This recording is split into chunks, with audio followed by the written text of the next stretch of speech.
ये बाप बेटे का रिश्ता ना दीदी ऐसा होता है, माँ तो बोल देती है ना कि लव यू, बाप बोलता नहीं है। नहीं बोल, और सच्ची माँ नहीं के बोल। लिए बहुत लिखा पढ़ा गया है, बाप के लिए कम लिखा गया है। मैं बाप के लिए 4 लाइन पढ़ता हूं।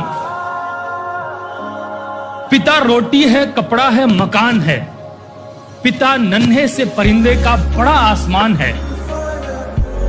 पिता रोटी है, कपड़ा है, मकान है, पिता नन्हे से परिंदे का बड़ा आसमान है।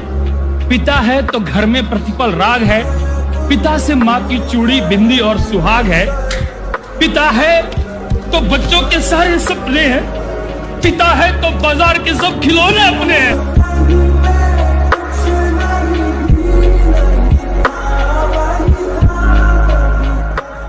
अरे अब तो खुश हो जा मेरी जान, तू तेरा शहर भी छोड़ दिया।